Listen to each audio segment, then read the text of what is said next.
Assalamualaikum warahmatullahi wabarakatuh. Para teman-teman guru penggerak di mana saja Anda berada, salam kenal. Nama saya Nursyah SPD, CGP Angkatan 9, SDN 1 Kerimbung, Janapria, Kabupaten Lombok Tengah. Pada video refleksi diri kali ini, saya akan coba merefleksikan filosofi pendidikan Ki Hajar Dewantara. Sebelum mempelajari modul 1.1, ada beberapa kesalahan dalam mengajar yang saya lakukan, yang saya anggap benar, dan itu saya lakukan secara berulang-ulang. Kesalahan tersebut, misalnya, saya meyakini bahwa guru adalah satu-satunya pusat informasi yang sangat dibutuhkan oleh murid. Saya juga suka menuntut siswa untuk memperoleh nilai pengetahuan yang tinggi di atas KKM tanpa melihat kondisi dan kemampuan anak. Saya juga mudah marah pada murid yang lambat memahami pelajaran dan tidak mengerjakan tugas. Akhirnya, saya membaca dan mempelajari filosofi pemikiran Ki Hajar Dewantara. Hasil yang saya pahami bahwa menjadi seorang guru harus rela dan ikhlas dalam menuntun para murid. Kemudian guru juga harus bisa merubah budi pekerti dan tingkah laku murid agar menjadi lebih baik. Dalam mendidik dan mengajar, guru harus memahami kodrat muridnya sesuai dengan kodrat alam dan kodrat zaman. Kemudian seorang guru harus mampu menerapkan semboyan atau trikon ing ngarso tumtulodo, ing madyo bangun karso, dan tuturi handayani. Intisari dari pemikiran Ki Hajar Dewantara yaitu Ki Hajar Dewantara membedakan kata pendidikan dan pengajaran. Ki Hajar Dewantara membedakan kata pendidikan dan pengajaran. Hal ini agar kita mudah memahami tujuan dan arti pendidikan. Pengajaran adalah pendidikan dengan cara memberi ilmu atau pengetahuan serta memberikan keterampilan, kecakapan kepada anak-anak yang dapat memberikan manfaat bagi anak-anak baik secara lahir maupun batin. Sedangkan pendidikan adalah menuntun segala kekuatan kodrat yang ada pada anak-anak itu sebagai manusia dan sebagai masyarakat dalam mencapai keselamatan dan kebahagiaan. Sehingga pendidikan dan pengajaran merupakan alat untuk mencapai keselamatan dan kebahagiaan yang setinggi-tingginya dan untuk membangun peradaban manusia di masa depan yang lebih baik. Saya sangat takjub sekali dan sangat tertarik dengan trikon atau 3 semboyan Ki Hajar Dewantara, yaitu yang pertama adalah ing ngarso sumtulodo. Artinya bahwa menjadi seorang guru harus mampu memberikan suri tauladan kepada murid-muridnya, karena guru merupakan orang yang digugu, ditiru.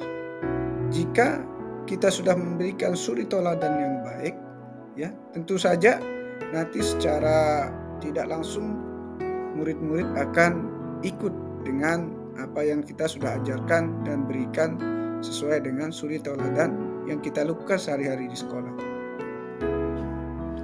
Kemudian yang kedua yaitu ing madyo membangun karso. Artinya bahwa di tengah kesibukannya seorang guru harus mampu membangkitkan, membangun ide dan gagasan peserta didiknya, dan juga mampu membangun ide-ide cemerlang untuk kemajuan pendidikan, khususnya di sekolah. Kemudian yang ketiga yaitu tuturi handayani. Artinya seorang guru harus bisa memberikan dorongan moral, motivasi kepada murid-muridnya untuk selalu giat belajar dan berusaha untuk berprestasi, sehingga membanggakan sekolah, orang tua, maupun masyarakat. Saya memahami bahwa tugas seorang guru menurut Ki Hajar Dewantara yaitu 1. Memahami kodrat murid. 2. Guru adalah penuntun. Yang ketiga adalah membentuk budi pekerti siswa. Memahami kodrat murid berarti pendidikan yang diberikan menyesuaikan dengan kondisi lingkungan atau potensi anak merupakan suatu kodrat alam. Selain itu juga harus mengikuti perkembangan zaman atau kodrat zaman. Salah satu contohnya dengan menerapkan pendidikan abad ke-21 sesuai dengan konteks lokal atau budaya di tempat asal. Misalnya budaya Sasak, Lombok. Sebagai penuntun, guru memberi tuntunan pada anak atau siswanya sesuai dengan tahap-tahap perkembangan anak. Selama proses menuntun, anak diberi kebebasan, namun pendidik sebagai pamong dalam memberi tuntunan dan arahan agar anak tidak kehilangan arah dan membahayakan dirinya sendiri untuk masa depan. Selanjutnya, budi pekerti atau watak atau karakter merupakan perpaduan antara gerak pikiran, perasaan dan kehendak atau kemauan. Pengembangan karakter atau budi pekerti tidak dapat tercipta begitu saja, harus melalui pembiasaan-pembiasaan, baik di lingkungan sekolah, lingkungan keluarga, maupun lingkungan masyarakat.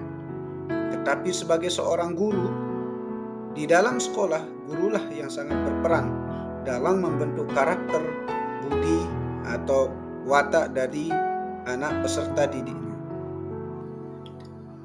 Dari apa yang saya pahami tentang eksplorasi konsep filosofi Ki Hajar Dewantara, saya dapat menyimpulkan bahwa murid bukanlah kertas kosong, melainkan mereka adalah kertas yang masih buram, yang tergores di dalamnya.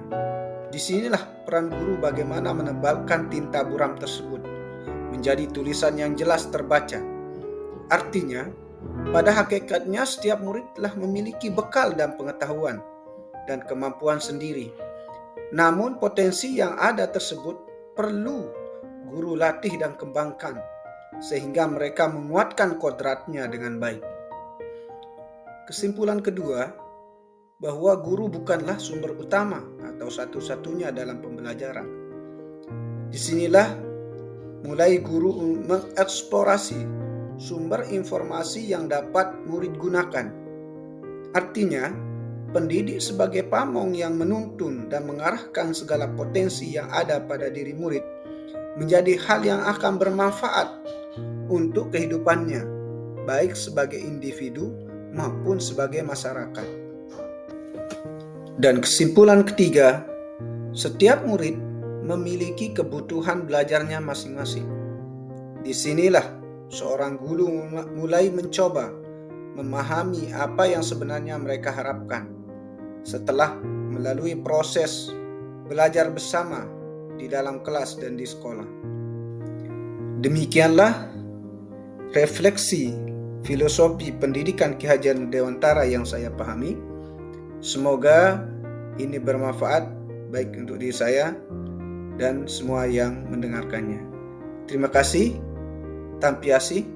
Wabillahi taufiq wa hidayah. Wassalamualaikum warahmatullahi wabarakatuh.